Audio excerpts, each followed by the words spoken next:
No Dicas de RPG de hoje, nós vamos falar sobre o Shadow Sorcerer, ou Feiticeiro das Sombras, uma subclasse dos feiticeiros. Bora lá!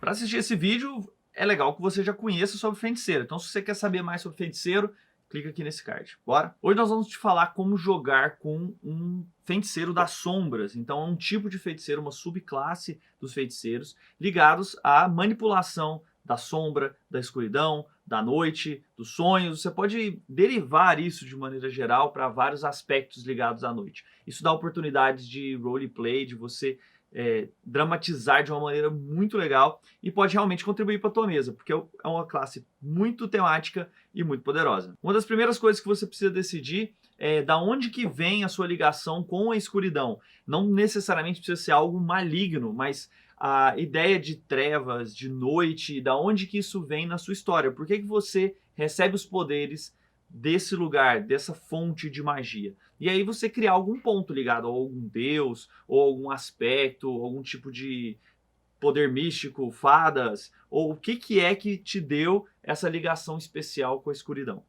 Essa subclasse está descrita no Xanatar, Guia de Tudo. No primeiro level de Shadow Sorcerer, você ganha Eyes of the Dark, que você consegue ter Dark Vision por 120 feats. Além disso, você ainda ganha o Strength of the Grave, que você fica mais difícil de ser derrotado. Quando você cai a 0 hit points, você pode fazer um teste de carisma CD 5 mais o dano que te levou a 0.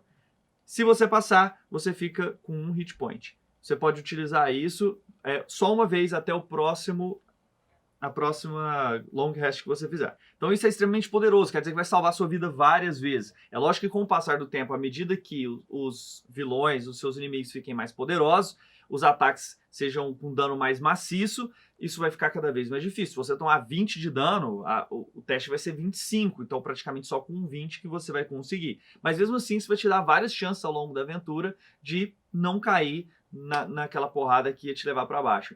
Lembrando que é o tipo de habilidade que vai te salvar de mortes embaraçantes. Aquela coisa assim, aquele carinha aleatório que te dá um tapinha na cara e você cai. Então isso te deixa mais forte e com certeza um aspecto legal do feiticeiro.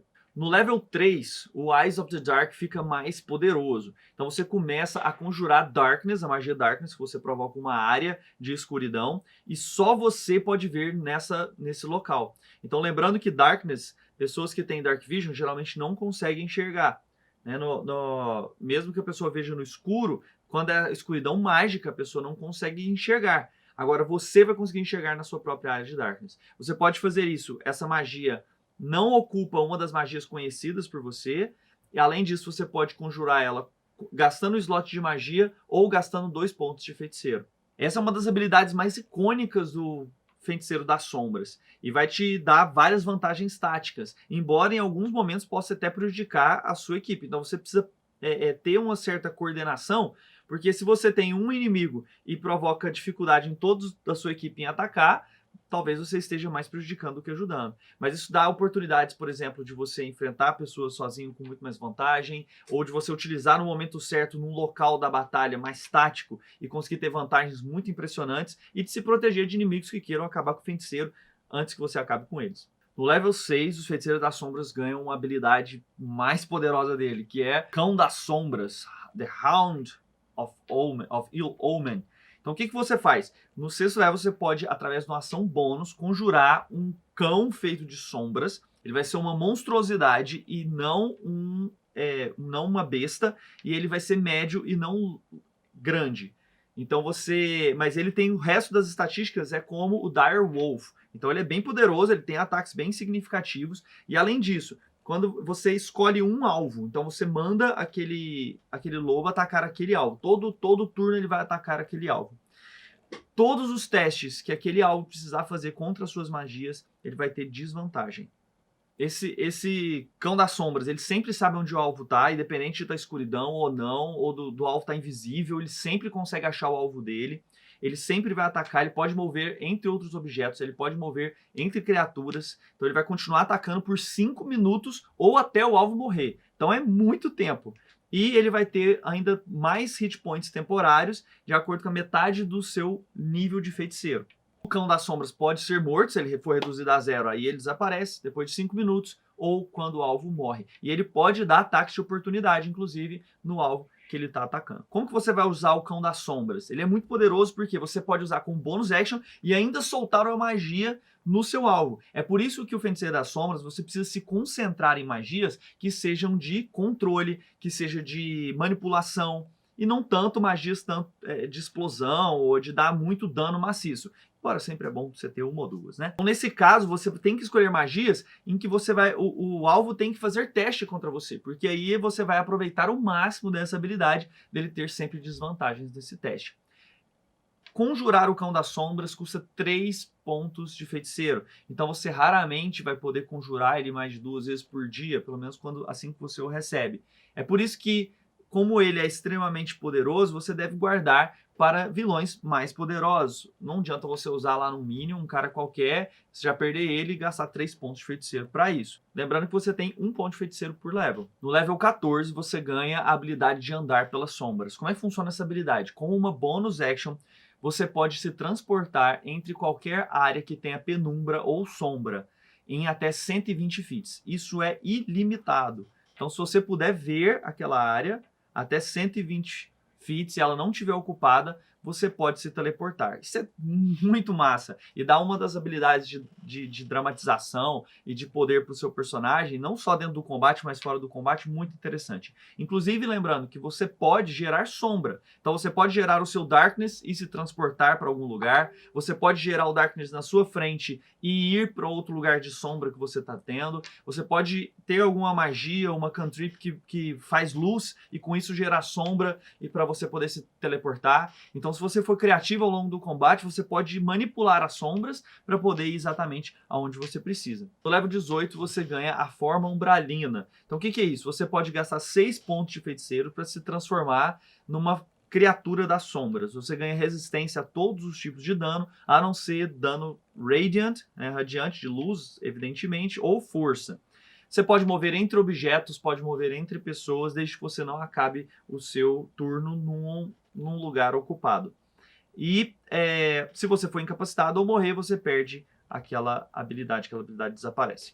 Essa habilidade eu já não acho tão interessante assim. Tá, beleza, você ganha resistência a todos os tipos de dano, mas é muito pontos de feiticeiro e no level 18. Então não acho que isso seria tão significativo quanto você tem em outras habilidades. Mas nesse ponto, você também já tem a utilização do seu Cão das Sombras continua muito forte. A utilização do Shadow Walk é sensacional. Então você continua sendo um elemento de muita força no combate. Então agora vamos entender quais são as raças que abalam. Raças que abalam. Bom, a raça mais poderosa para jogar um Shadow Sorcerer, para mim, é meio elfo. Porque você tem a chance de ter não só Dark Vision, mas todas as características do meio elfo que ajudam, como, por exemplo, a capacidade de usar itens mágicos élficos, o bônus que você pode colocar no carisma. Como eu falei já no vídeo do feiticeiro, é uma excelente opção e ainda tem um bônus. Pro Shadow Magic especificamente, você pode escolher o talento Elven Accuracy. Isso vai te dar, sempre que você tiver vantagem num ataque, isso vai acontecer quando você estiver nas suas regiões de escuridão, você pode rejogar um dos dados. Então, é como se fosse uma tripla vantagem, você jogar 3 dados sempre que você precisar. Isso é muito poderoso. Então, realmente, um dos talentos aí que eu aconselho a você pegar assim que você puder. Então, vamos falar um pouco sobre os talentos? Vamos falar sobre os talentos Thoras. Já falei do Elven Accuracy, se você pegar meio elfo, acho que é uma excelente opção para você. Outros talentos podem ser interessantes, é o Skulker, um talento que te permite ter mais facilidade nas sombras, então você vai poder esconder quando você estiver só numa luz fraca. Você pode, quando você errar alguma coisa e você está na região de escuridão, o cara não sabe a sua posição se você estiver escondido. E você estar numa área de penumbra não te dá desvantagem nos seus ataques. Então o Skulker também pode ser um talento super interessante. E sempre também o Battle Mage, né, o magia de batalha, em que você ganha vantagem nas suas concentrações para manter uma magia depois que você leva dano.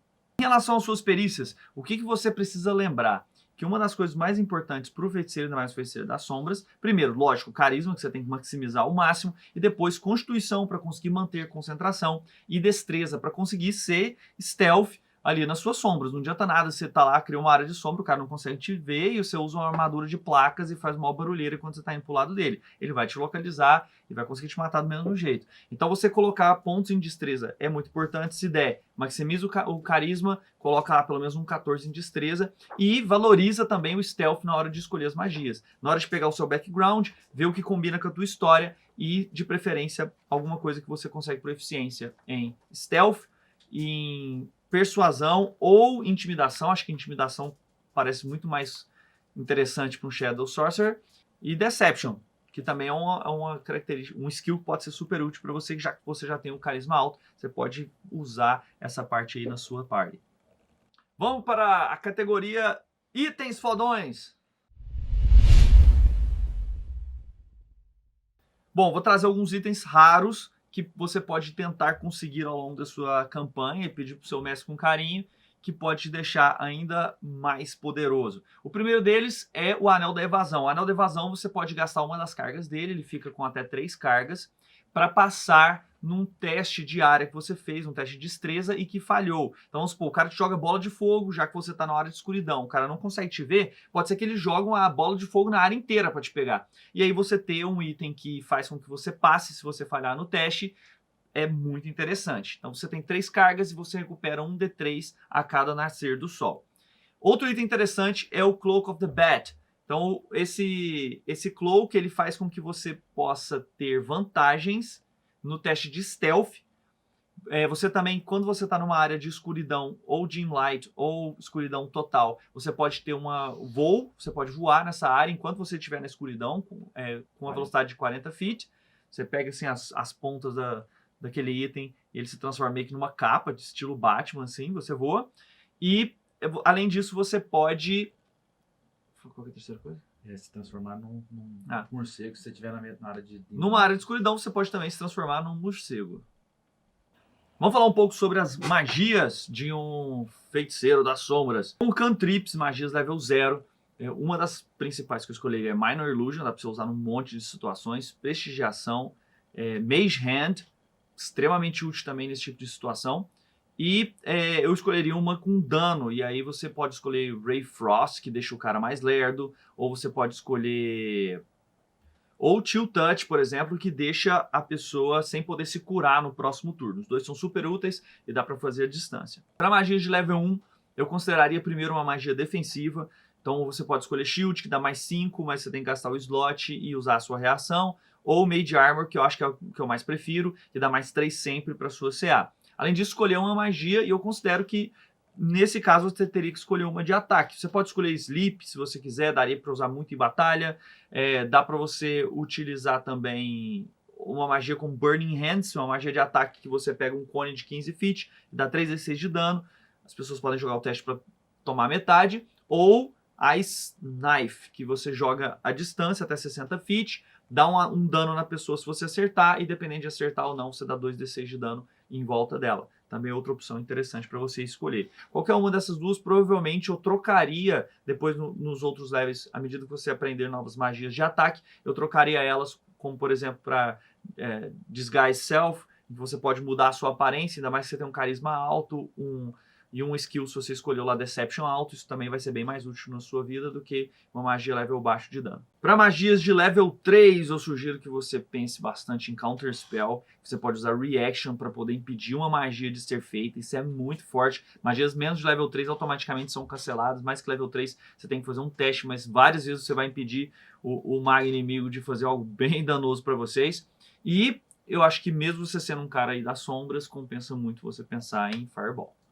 Uma outra magia level 3 pode ser muito interessante é Major Image. Isso vai depender muito do seu mestre, o quanto que ele te deixa utilizar esse tipo de coisa sem bloquear demais, como por exemplo ilusões, para poder enganar, poder sair no combate. Mas Major Image você pode fazer ilusões muito grandes ou menores, e você pode realmente usar de muitas maneiras fora do combate e dentro do combate. Então para mim, qualquer coisa de ilusão para mim é muito massa, ainda mais tem tudo a ver com a ideia de luz e sombras.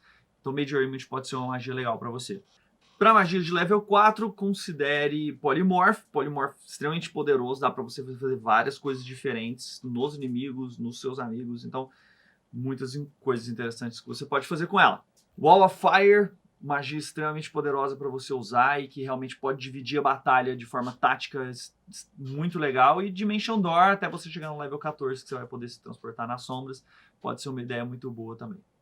Pessoal, só vou passar essas magias nos primeiros 4 levels. Acima disso, você já vai ter muita experiência com o Shadow Magic. Coloca também nos comentários que tipo de magia você escolheu para o seu Shadow Magic. E não deixa de comentar pra gente como é que foi essa subclasse para você. Nós vamos continuar falando sobre subclasses nos próximos vídeos de dicas de RPG, até a gente falar de todos. Se você quer mais coisas sobre o Fantástico, não esquece de curtir, inscrever no canal e a gente se vê na próxima. Abraço!